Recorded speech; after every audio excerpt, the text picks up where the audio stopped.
Hey guys, when you're talking into the mic, be sure you're talking into the mic. I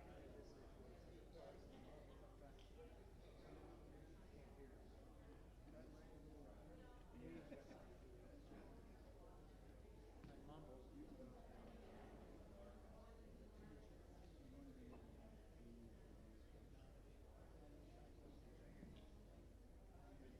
Oh man.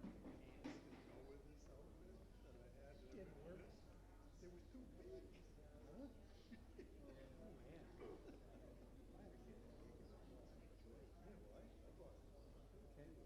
Ken.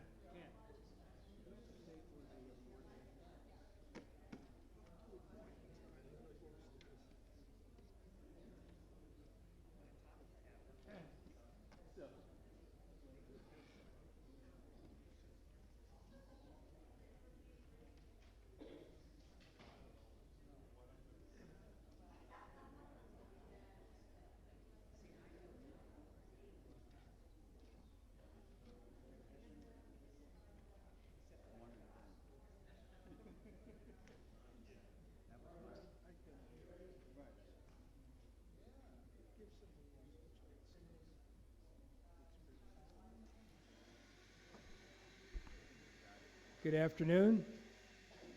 I'd like to welcome you to the third quarter of 2023 Residence Council report.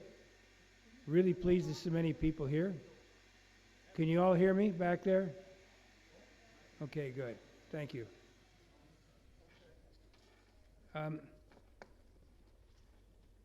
One of the reasons we have this is to welcome new members. Now we are getting quite a few new members now, so we had to cut it off at a certain point. But what I'd like to do is I announce the new members. Please stand up and be recognized. Some were here the last time, and some new ones are here today. So if you would, please stand up and be recognized. Bill and Mary Haskell. Are the Haskells here? There's Mary.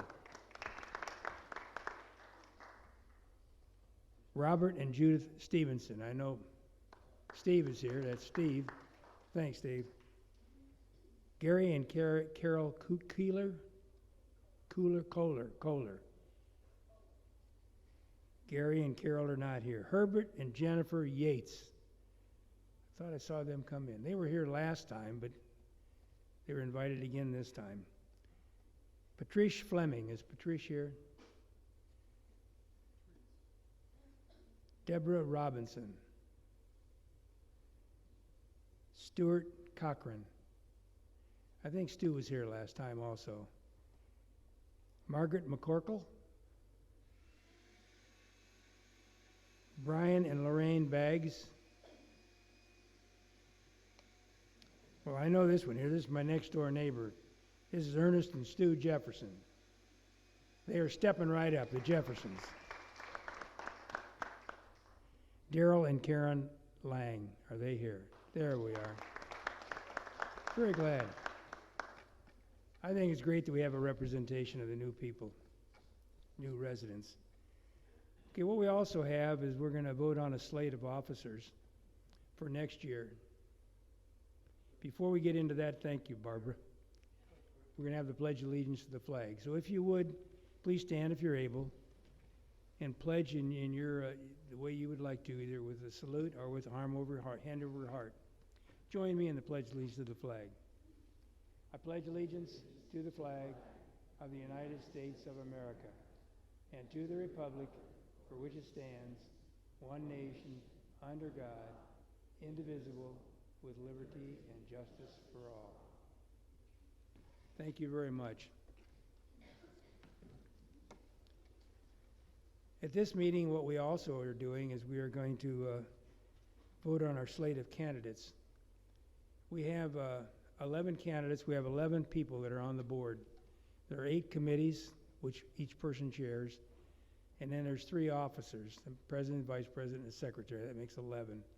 So one year 6 goes off, and the other year 5 goes off, and this year 5 will be going off. So we're going to replace the 5 with 5 new members. So I'm going to announce their name, and if they would, please stand. Tony Artigliere. Tony's not here. Tony's actually filling in right now as the food committee chairman, so he's He's going to have a 2.5-year term. Larry George, I know Larry's here. Larry?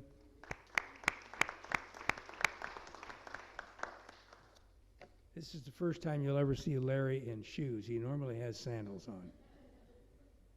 Grant Hammond. Grant doesn't look like he's here. Susan Pogue. Susan is here.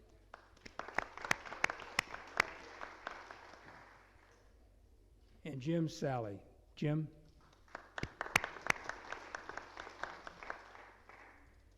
I want to thank you all for volunteering for 2 years of your time, which I think you'll find very worthwhile. And as I said before, it consists of 11 members, 3 executive committee, and 8 committee chair. The 8 committee chair are also, like vice chair on another committee, a separate committee, to fill in when the chairman is not there. And what that does is that allows them an opportunity to know what's going on in other committees and to step in as needed. We have now the executive committee, which is kind of a scary photo up there, isn't it? The fellow in the middle, Taver, got out of the hospital this morning. He went in for a knee operation, and it's been successful. I believe he's home right now, but I'm not sure. But I did find out everything went fine yesterday.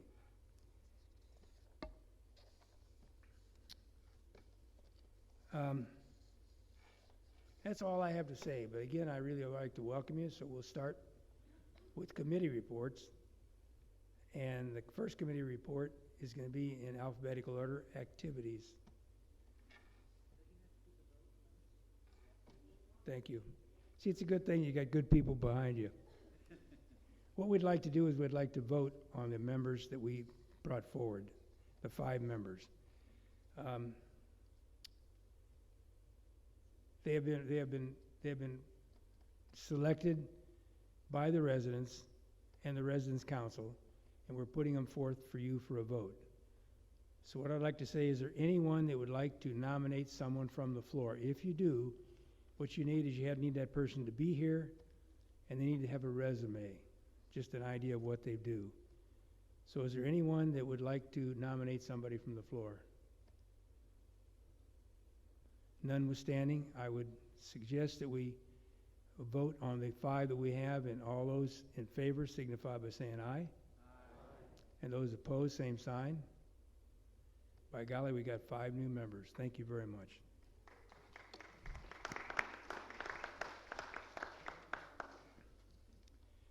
Okay, now we can start on committee reports, which is the first committee is Kathy Summers. Thank you, Jerry, for the introduction. I would like to thank the 2023 committee members: Leslie Blair, Joan Cornett, Jackie Culhane, Joan Fursey, Ed Grohl, Mary Mead Hollyfield, Dot Hosterman, Carol Jesse, Noel Schomburg, and Deborah Sheffield, as well as Council Rep Rick Larkin and Staff Liaison Candace DiGiovanni. Here we are in September already. That means it is time for the Orange City Elementary School Food Drive. Food collection dates are October 9th, 11th, and 13th. You can bring your food donations to Audubon 102 between 9 and 11 in the morning on food collection days, or you can leave them in the basket. There'll be like a grocery basket by the communications desk, by the gift shop, anytime during the food collection drive. Please check expiration dates and no glass containers. They do not accept anything in glass. When an on-campus activity is advertised in the Village Weekly and has a pencil, we ask that you sign up for that event. If the activity is free, sign up is suggested but not required. We want all residents to be able to participate in our activities held here on campus. So we ask that you sign up so we are able to appropriately accommodate all residents in attendance. If you were unable to sign up for the free event, that's okay. We would still like you to come and enjoy. Some fun free activities coming up are Packing Light with Evelyn Gilbert, Mark Shammy Comedy Show, Robert Castillo Entertainment, The Butterfly Lady on Bats, Movie Quote Trivia, Charlie Russo Entertainment, and another one of the Hammond's great armchair vacation presentations. The Activities Committee and Resident Council would like to thank all of the residents who give so much of their time to entertaining us. Also, a special thanks to Candace, Dee, and Gail for all they do for us and all the great activities they continue to come up with. And a quick reminder, karaoke is not the last week of the month this month. It's going to be tomorrow night in the Treetop Lounge at 4:30. Next is Rick Larkins with the Communications Committee.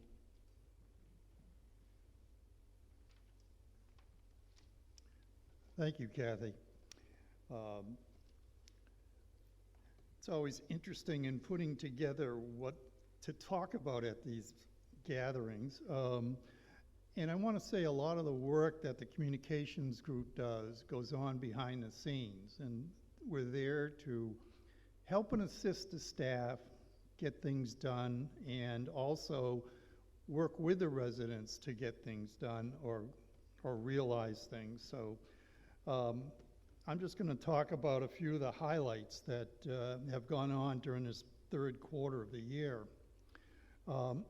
As usual, Bob Dunham has done his excellent job, and he put on a photo competition for the first two contests. He ran two contests for photos, and then he put them together and for a vote for the overall best in the contest.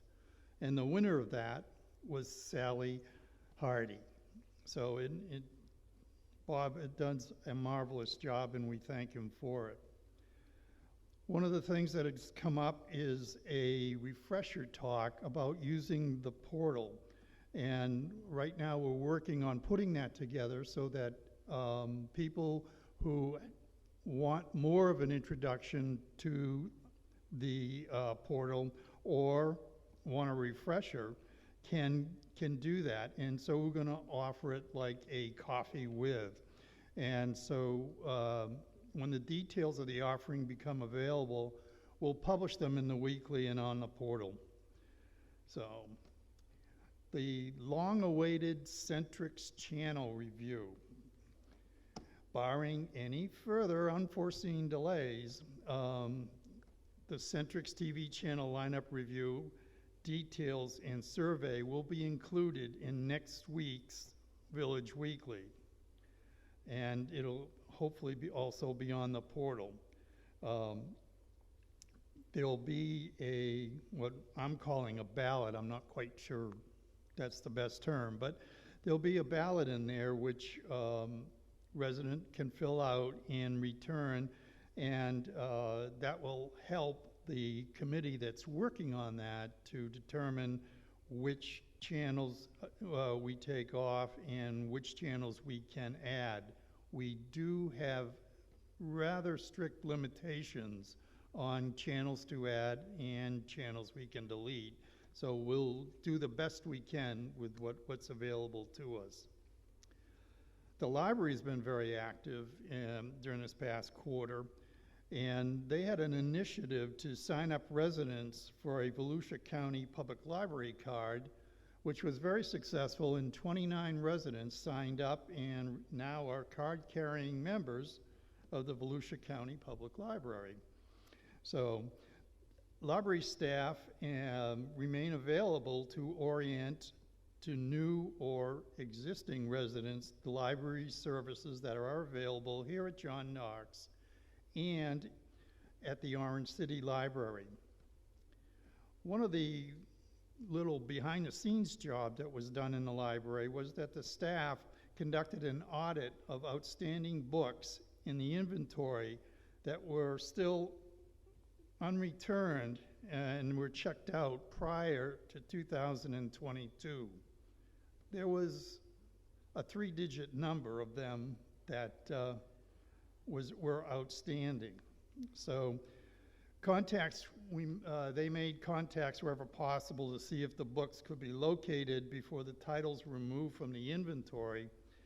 But For any resident, any recently discovered tomes that can be returned to the library can be brought back at any time. We appreciate it.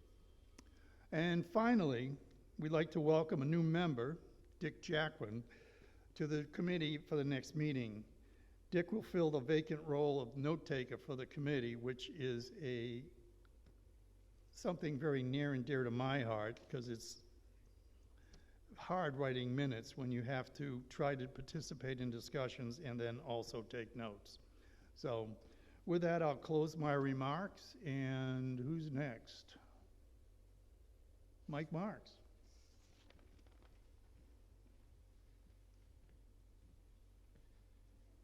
Thank you, Rick.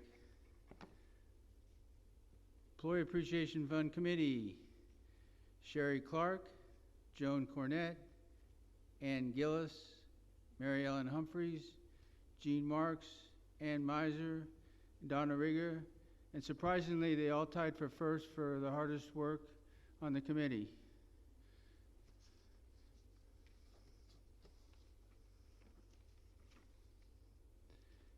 This is going to be fairly short, but I hope to the point. The thankful card submission deadline is November 7th. Those are going well. The Employee Appreciation Fund donation deadline is November 12th, so the checks can be made out. Donations and thankful cards can be deposited at Valencia Lobby. That's a new location. The grill and the reception desk at Center, and then we'll reopen the one at Cranes when that comes up. I want to add cornhole sign up. I know many of you that played last year had a good time, and you're probably looking to get partners. In the future, I'll probably really want you to sign up as Signal so I can get it. Right now, it's we only have a few signed up, but again, I trust many of you are looking for your partners, and that'll take care of itself. Tenacious. That doesn't even come close to Kathy Summers. She has wrangled to get maintenance to polyurethane all of the boards, and they've committed to get it done before the tournament starts. So we look forward to starting fresh with the boards, and I want to thank you, Kathy. Now to the meat of the subject. There are over 100 more employees at JKV than last year, 432 in 2022, and there are 537 right now in 2023. We got what we asked for, more support staff. They've been doing a great job. Make sure you factor that in on your I'm dipping in your wallet now, on your donations. And those of you that are a couple lucky enough to be in that situation, that's 2 residents, and also take that into account.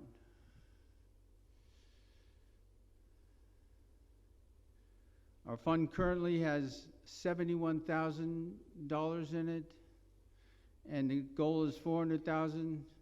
Last year, we had similar numbers, and I was in a complete panic. Now I'm in just a small panic. So things have improved. Thanks for your generation and generosity. It's a wonderful community, and together we're going to show the employees through the thankful cards and their checks what they mean to us. Thank you. Bill, I think, is... Oh, Jerry. How soon I forget. We had lunch together.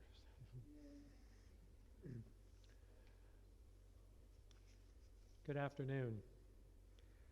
Facilities Committee starts with Kathy Summers, who's our council rep, Doug Church, who's over there, Susan Polk, who's going to be leaving us, Bob Mayberry, Floyd Prescott, Greg Percula, and Lonnie Rex. If anybody would like to join our committee, we are looking for members. Okay, we could do 2, if not 3. Everybody probably knows it, but 40 southern live oaks and red maple trees have been planted throughout the campus this month, and they will really enhance JKV in several years when they start reaching their mature growth. JKV attorneys are writing contract agreements for the roofing projects, and a schedule for when that project will begin has not been announced. The Holly Branch North Pound area has been selected regarding water retention issues with the joint effort with John Knox Village, the City of Orange City, and other state and federal agencies. In other words, it's going to be a long time before there's anything there. Yes. The total amount of rain through August was 26.89 inches. The housekeeping staff last month cleaned 101,173 house units, as well as the clubhouse, maintenance, Oak Park, Barker Center, and the Sentry, which adds another 248 units. Yes, indeed, they are busy. The laundry staff processed 460 pounds of linen during the month. That's a lot of linen. We also received information that security, which is desperately needed, there will now be 3 officers on duty 24 hours a day. You know, before this, they just had one in each of the shop. You know, and so now there'll be one driving around, keeping an eye on us. Security responded 65 times last month with a response time of 1.96 minutes, which means they can almost there in 2 minutes throughout the campus, which is great. Thank you very much, and I believe you're next.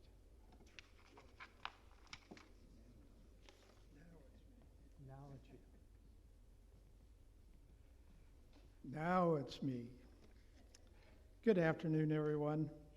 Members of the Finance Committee are Marcia Berg, Linda Christofik, Linda Somm, Clyde Stickney, Doris Taylor, with CFO Cynthia Pohl as the staff liaison. Before I get to the numbers, I'd like to explore a topic that may not be well known or well understood. Today, I'd like to talk about the Office of Insurance Regulation, often going by the initials OIR. You may wonder, just what does the Office of Insurance Regulation have to do with us anyway? Well, we signed a life care contract to live in John Knox Village, and as such, a portion of our entrance fees and monthly fees are considered similar to health insurance. That results in continuing care retirement communities like ours falling under the purview of the Office Insurance Regulations Special Life and Health Financial Oversight Unit. They derive their authority from Florida Statute 651. The OIR is given primary responsibility to regulate and monitor the operation of continuing care retirement communities and to determine facilities' financial condition and the capabilities of their managers or owners. They do this through quarterly and annual reports, and they must file quarterly and annual reports that CCRCs, John Knox, must file, and through audits. We just had an audit this year, the first time since 2012, actually. Like health and long-term care insurance, a portion of the entrance fees and monthly fees may be tax deductible if you can itemize. Each year, management sends out a letter indicating the portion of the fees that may be deductible. Last year, that was 23.1%. So you'll want to make sure that your tax preparer is aware of this potential deduction. See, you thought you weren't getting any benefit here financially, but maybe you will. On to the numbers. These slides are all from the Office of Insurance Regulations second quarter reports. I'm going to focus on the change of year over year. Total assets went up approximately 11.9 million. Total liabilities went up almost 10 million. Net assets went up 1.9 million. On to the income statement.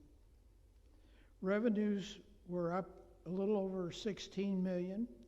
Expenses were up a little over 12 million, and net income around 4 million. We report three critical ratios. The first is days cash on hand.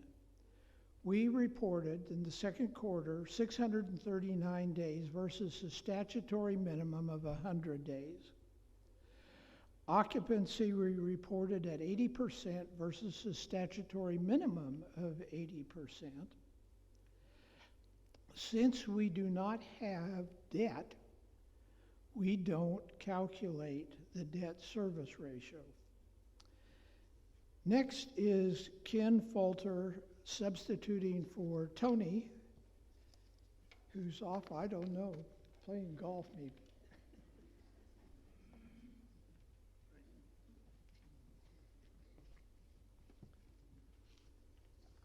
I'm having voice problems. I think a higher authority is trying to get me to talk less. But I'll stay close to the mic. If you can't hear me in the back, wave your hand. I'll wave back.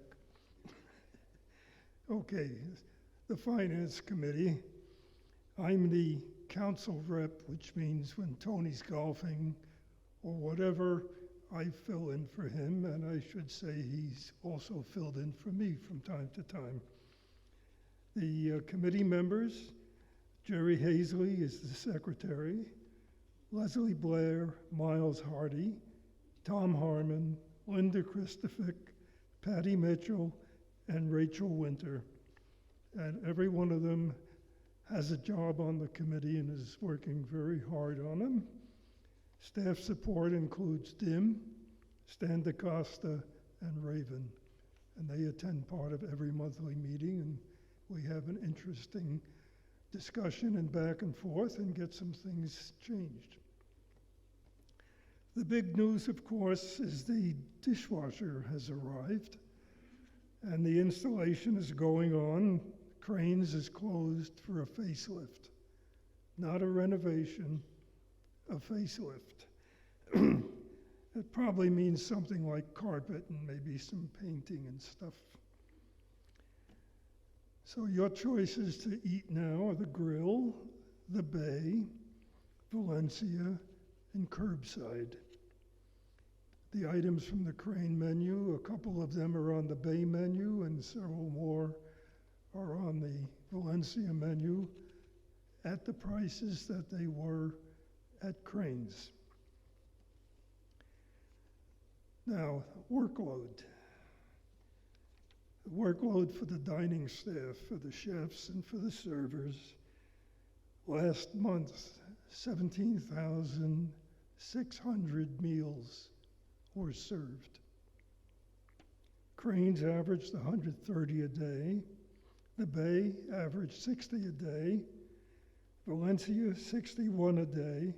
And the winner of the contest was the Grill at 212 meals a day on the average. When we add in curbside and assisted living, that's another 170 meals a day. So there's a load there. A lot of planning, ordering, delivering, preparing, inspecting, serving, and cleaning up. Not to mention staff turnover that we seem to continue to have as we compete with outside restaurants where tipping is done currently.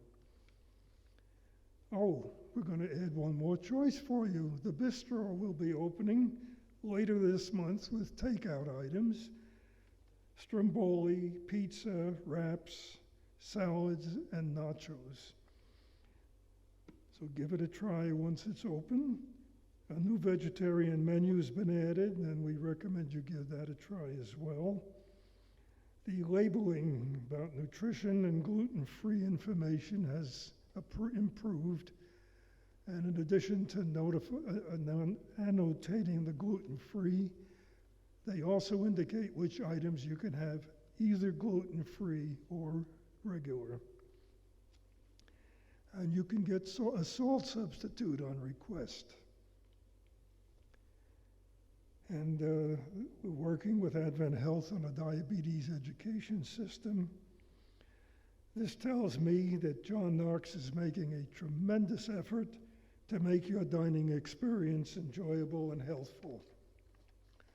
Now, with the kind of volumes we're dealing with, it's not going to be perfect.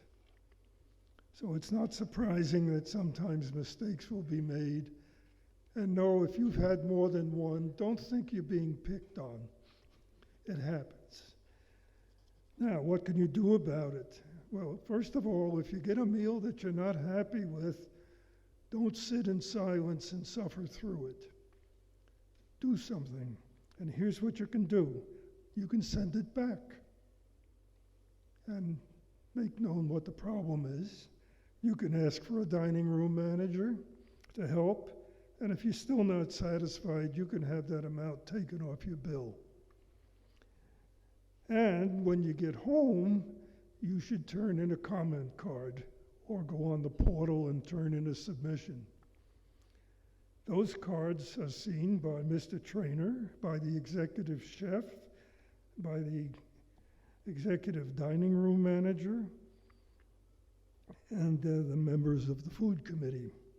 They all read the comment cards and the comments on the portal. They're acted on, they're summarized for the food committee meeting, they're discussed when the management comes in. So if you're having a problem, make it known immediately, but also let the management community who can do something about it know about it through the comments. Now, if you happen to have a good meal with good service, please report that as well. You got to keep things balanced. You can't always complain. So if you like something, say that too. Now, the committee is developing a flyer to put a whole lot of dining information on a single page. This will include not only the regular hours of all the venues, but information that you may not be aware of, such as how to order pizza from Valencia, how to get a free glass of wine or dessert on a birthday or anniversary. And know if you bring an outside guest in who's having a birthday or anniversary, this does not apply to the guests. We have Asian and Italian days at Cranes, and all the hours and phone numbers will be coming out in an upcoming weekly. Now, for those of you who enjoy wine with dinner, the wine tasting subcommittee is working to organize wine tasting clubs, small groups of residents that will meet in their homes and educate themselves on wines. The object is to have fun and learn a little bit. If you're interested, Miles Hardy would love to hear from you. Now, the wine tasting events have evolved into wine pairings. DIM is periodically putting together a type of wine with types of food that it will go with. So it's not just drinking, it's drinking and eating, and she's doing a wonderful job. You need to sign up for it, and there is a charge. Did you know that Cabernet pairs with chocolate? In conclusion, John Knox is here for you. If you want a healthy diet, you can have it. If you want comfort food, it's available. If you want breakfast at dinner time, go for it. Thanks for your attention. Next up is me with news from the Healthcare Committee.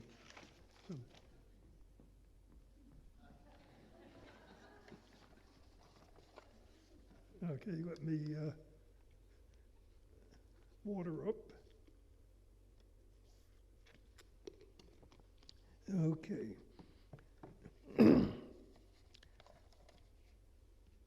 The Healthcare Committee is small but busy. Not to say that the large ones aren't, but we are too. Tony Ottaglair is the council rep, but you know by now he's not here today. The members are Mary Brown, who handles healthcare communications, the healthcare hints that come out approximately monthly. Ellen Klein, who handles the pharmacy and the clinic information. Mary Ellen Humphreys, who's the project manager for the Lilly Project, for the newcomers, that's late in life issues, L-I-L-I. And Mary Ellen Humphreys is Miss Lilly. Joyce Monaco handles the fitness centers. Bev Schlecht covers the assisted living area. And our staff liaison is Nicole Vega, who's also in charge of the home health and outpatient rehabilitation. So that kind of covers the areas. This slide groups the areas by geography. They're spread all over the place, as you can see. Assisted living's at Oakview. We have the fitness center, which is actually plural now. The main one is at Valencia, and the old one is still in existence in the center. Home health is in the headquarters is in the assisted living area, but their workers are all over the place. Majestic Oaks, we have 3 areas that report: the inpatient area, that's basically the second floor, the rehabilitation services, and the memory care, which is on the first floor. And at Oak Park, we have the pharmacy, the clinic, and the outpatient rehabilitation. I want to talk about the Lilly program. In this last quarter, well, the major effort of the committee is Lilly. Last year, we did a survey on 6 areas of interest that we thought the late-in-life folks might be interested in. We've been trying to present on those areas. We've had 4 presentations thus far. Paper organization was presented first in February by Mary Ellen Humphreys. Then a local attorney, Irene DeJesus, came in, talked about wills, trust, and elder care law. The 3rd presentation was on advocacy at the end of June. That was presented by Elaine Pisarek to 90 residents. An information sheet from her presentation, and actually from all of them, is available on the portal under Resources, Resident Organization Documents, and come down to the committee. Or if you go to the Village Updates page on the portal, down to the lower right is a link that will take you to the Resident Organization Documents. Come on down to the Healthcare Committee and you'll find the handouts.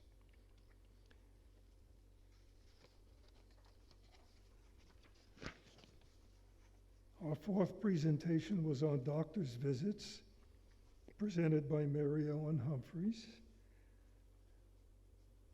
It covered a lot of information, how to get the most out of your doctor's appointments, what do you need to do before you go, what do you need to do while you're there, and what do you need to do after you're back home. That was presented to 50 residents earlier this month, and again, the handouts are available as before. The attendees at this presentation were very engaged. There was a lot of questions, a lot of suggestions, and a lot of discussion that followed it. There's two further areas. The topic of death and dying is under discussion by the advisory committee. There's concerns about how to present and deal with this type of information, but I'm anticipating we will have something either later this year or early next year, but we are pursuing it. And the sixth item was the topic of one's life story. The Family History Club actually covers that area in their monthly meetings, so we are going to punt this one to them. They meet on the third Wednesday of each month after Mr. Trainer's report to the residents.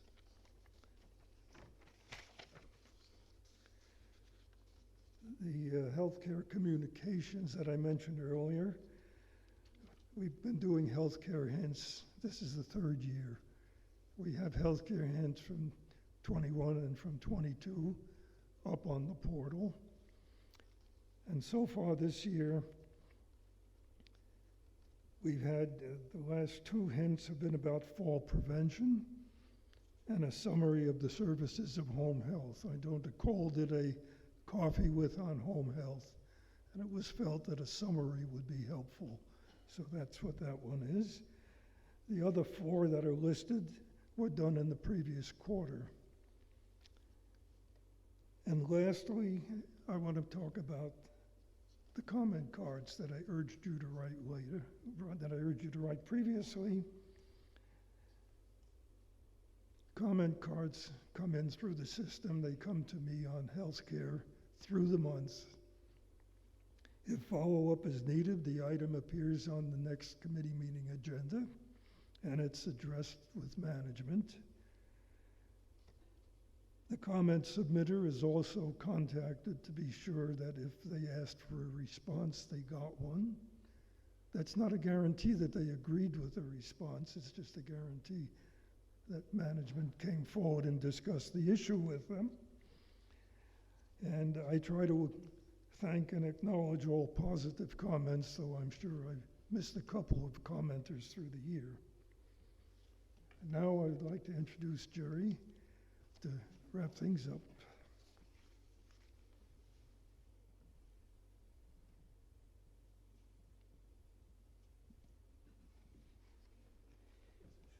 Hi, friends and neighbors.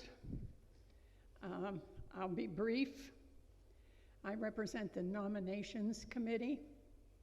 As you can see, my members were Sherry Clark, Tavra Cornett, Mike Marks, and Steve Biederman, bless him. He was very helpful to me. We brought you 5 good candidates who are ready and willing to serve.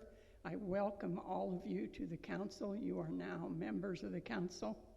And I also advise you that you will be getting invitations from all these committee members to attend their October, November, and December meetings. You can go to all the committees or just pick and choose the ones you're interested in, but that's available to you. I thank you very much for stepping up to help out your community. I want to tell you that this committee's work is not easy. I liken it to a guessing game. We worked from a list of residents, the committees, the members behind us give us some names. We created our own lists, and one by one,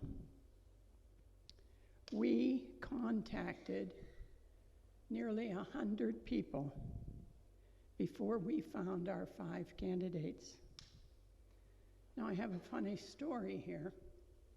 I was talking to a resident a couple months ago, and I was telling her how difficult this job is. And her response to me was, "Well, you didn't ask me." We must have missed her in the guessing game.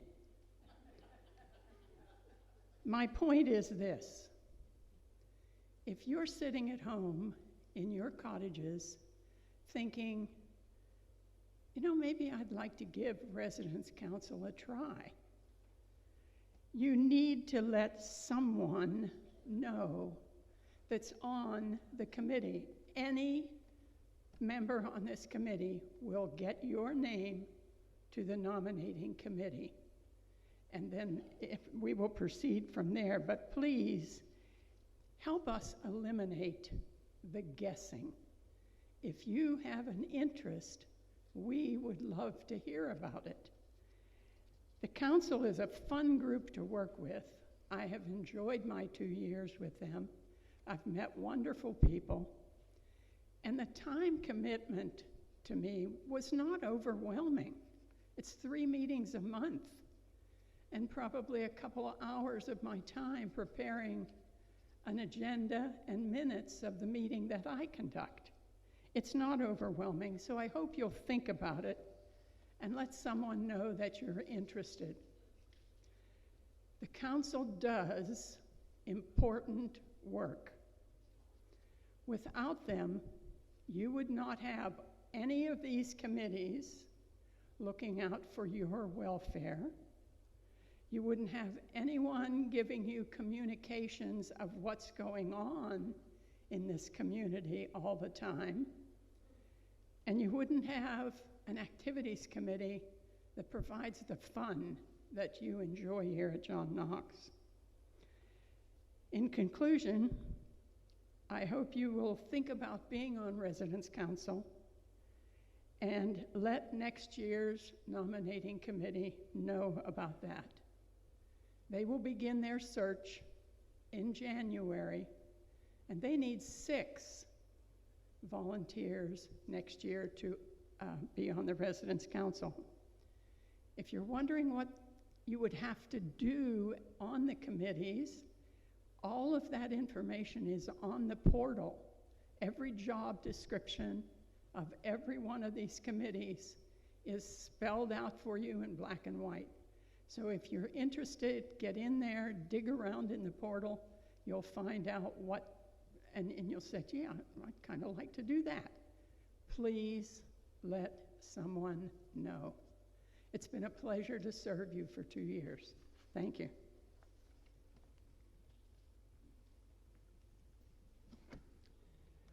Thank you, Jerry. To kind of wrap things up here, I'd just like to give you an idea of what your council members are like. One person that hasn't been announced very much or even talked about, you haven't seen, is a person that really keeps this thing running, and that's Barbara Brown. Barbara Brown is our secretary. And to give you an idea, Barbara Brown was a school teacher. Jerry Altanoff was a school teacher. Kathy Summers was a CPA. Rick Larkin is a hospital administrator, was a hospital administrator, just like we all was. Jerry Yaris was a business person. Mike Marks flew airplanes for the Navy, and he also flew airplanes for commercial airplanes. And what an asset a person like that is here. You got Bill Mahar, who was actually in finance. And you got Tony, who's not here, but Tony was in the government also. And then to top it off, the last person we've got is Ken Falter. And Ken Falter is Dr. Ken Falter. He was with the CDC. He's the one that actually trained Anthony Fauci. Not true, not true. And myself, I retired from General Motors. But you got to realize that there's 700 plus residents here, and there's 600 plus employees. That ratio is just hard to understand. It really is. And we're on about 130 acres of land. So we're all spread out. We're not in high rises. We're not on limited areas. We're spread out. And these are things I know that you know, but probably forgot. And the other thing is, one of the most important things is this is a non-for-profit organization, meaning that any money that is raised here is plowed back in the organization. Now there's money, even though we're non-for-profit, you got to make money. If you don't make money, you don't stay in business. But by doing that, this money is plowed back in. If this were a for-profit organization, which a lot of CDCs are, and when you're looking at CDCs, that's one question you should ask, and nobody ever asks it. 20 to 25% of that money goes right to the stockholders, whomever they are. So what an advantage to be in a non-for-profit organization. There are 71 CCRCs in Florida. There used to be only one that had no debt. That was us. There are now 3. Another big deal is there's no debt here, meaning we don't have to retire a loan. So some of our fees, our fees will go toward that, and that's not the case here. The last thing I wanted to say was that you've heard this before, but we've got some phenomenal employees here. We can't tip. There's a reason for that. So please give generously to the Employee Appreciation Fund, because we would sure like to cut them a nice check here in November when we have the Employee Appreciation Fund Day here at John Knox. And with that, any other questions? I consider the meeting closed. Thank you so much for coming. Bless you all.